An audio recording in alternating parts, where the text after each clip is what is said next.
अस्सलाम वालेकुम एवरीवन, कैसे हैं आप सब। उम्मीद है बिल्कुल ठीक होंगे, मज़े में होंगे, खुश होंगे। अच्छा जी, आज का जो दिन है वो हमारे लिए बहुत बहुत बहुत मुबारक दिन है, क्योंकि आज हमारे वालिदैन जो हैं वो हज के लिए गए। माशाल्लाह 2 साल पहले अल्लाह पाक ने उनको उम्रे पे बुलाया था और आज 2 साल के बाद अल्लाह पाक ने उनको हज के लिए बुलाया। अल्हम्दुलिल्लाह, करम है अल्लाह पाक का। और यहाँ पर जी हमें रात की तकरीबन 1:15 की फ़्लाइट थी, लेकिन हमें वहाँ पर पहुँचना था घर पे 7:15 या 7:30 तक। तो हमें रास्ते में यहाँ पर टाइम काफ़ी लगे, रश बहुत था, लेकिन फिर हम टाइम पे पहुँच गए थे। वहाँ पे मामू के साथ थोड़ी गपशप हो रही थी, हंसी मजाक हो रहा था। घर पे काफ़ी मेहमान आए हुए थे। अभी तो हम लोग आज़ाद कश्मीर से बिलोंग करते हैं, तो अभी तो हमारे सारे रिश्तेदार, हमारी पूरी बिरादरी जो है वो आज़ाद कश्मीर में है। लेकिन यहाँ पर जो लोग हैं, जो कज़न्स हैं, वो सब आए हुए थे। और यहाँ पे मेरे जो वाले साहब हैं वो बड़े नाना अबू से मिल रहे हैं। बड़े नाना अबू जो कि मेरे मुअज़्ज़न हैं, और ये मेरे नाना अबू अपने दामाद को किसियाँ कर रहे हैं। जो ब्राउन ड्रेस में है ना, वो मेरे नाना अबू के बड़े भाई हैं, मेरे बड़े नाना अबू। और ये मेरे जो है ना वो मुअज़्ज़न भी हैं। और ये रोने लग गए थे बाबा से मिलके और मामा से मिलके। मतलब इंसान जब बहुत ज़्यादा बूढ़ा हो जाता है ना, तो उसका दिल बच्चे की तरह नाजुक हो जाता है। यहाँ मामू मिल रहे हैं, मामा से प्यार कर रहे हैं, मामू मामा को। यहाँ से हम लोग निकले फिर टाइम से, और जो है वो आगे गाड़ी जो जा रही थी वो माँ बाबा उसमें थे। हम लोग हमारी गाड़ी में माँ बाबा का सामान था, क्योंकि हमारी गाड़ी की जो डिग्गी है वो बड़ी थी, तो सामान इसमें था।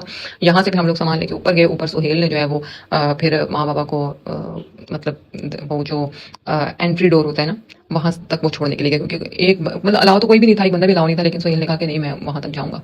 सबसे छोटा है ना, तो माँ बाबा के साथ अटैचमेंट सबसे ज़्यादा होती है। सबसे बड़े की सबसे ज़्यादा होती है, सबसे छोटे की सबसे ज़्यादा होती है। सबसे छोटा वैसे भी लाडला होता है। तो उदास था जब वापस को आया, तो आंखें इसकी आंसू से भरी हुई थी।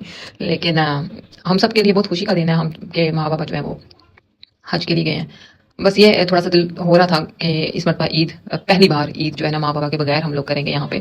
लेकिन वो जिस फरीजे के लिए गए हैं, खुशकिस्मत होके जाते हैं। ये सोच के कि हमारे माँ बाप खुशकिस्मत है। हम लोग कहते हैं कि वो हर साल जाएं हज पे, हम हर साल बड़ी ईद उनके बगैर कर लेंगे, या हम भी उनके साथ जाएं हज पे, लेकिन वो हज पे जरूर जाएं। ये उनकी खुशी है, खासतौर पर ना माँ बाबा की बहुत खुशी है कि वो खुश होते हैं, कि वो जब अल्लाह के घर पे होते हैं बहुत खुश होते हैं। यहाँ पे ना बाबा की वीडियो कॉल आ गई थी कि जी हम लोग जो है वो बोर्डिंग के लिए बस अब वेट कर रहे हैं, सामान वगैरह सब जमा हो गया। तो यहाँ पे नू साहब जो है ना वो नाना अबू और नानी माँ को बता रहे थे कि आपने क्या क्या दुआएं करनी है, खाना कब आएगा, और आपने ना जब बैठना है जहाज में तो आपने दुआएं पढ़ देनी है। ये माँ बाबा का बहुत लाडला है, और मेरे माँ बाबा इसके लाडले हैं। ये भी बहुत लाड करता है उनसे, क्योंकि ये खानदान का पहला बच्चा है, और बहुत ज़्यादा अटैचमेंट्स हैं आपस में, मामू के साथ भी, खाला के साथ भी, सबके साथ माशाल्लाह। तो यहाँ पे हम बहन भाई अब डिसाइड ये कर रहे थे, माँ बाबा जो है ना वो एयरप्लेन में बैठ गए थे, तो अब तकरीबन 12:45 का टाइम हो गया था, तो वो एयरप्लेन में बैठ गए, 1:15 उनकी फ्लाइट थी। हम ये डिसाइड कर रहे थे कि अब हम लोग जो है वो निकलते हैं, क्योंकि एयरप्लेन में बैठने से पहले भी बाबा की कॉल आई थी, बस हम लोग अब बोर्डिंग के लिए वो डोर ओपन हो गई, हम जा रहे हैं, तो आप लोग अब घर पहुंचो। क्योंकि उनको भी पता था बच्चे बाहर हैं और वेट कर रहे हैं हमारे जाने का, और टाइम बहुत ज़्यादा हो गया है, तो बस इसलिए। खैर बहरहाल अपनी दुआ में आप हम सबको याद रखना, अल्लाह पाक हम सबको भी हज पे लेके जाए, हमारे वालिदैन खैर खैरियत से हज का फरीज़ा अंजाम देके वापस आएँ हमारे पास इंशाल्लाह, और आप सबको भी और आपके वालिदैन को भी अल्लाह पाक हज नसीब करे, आमीन।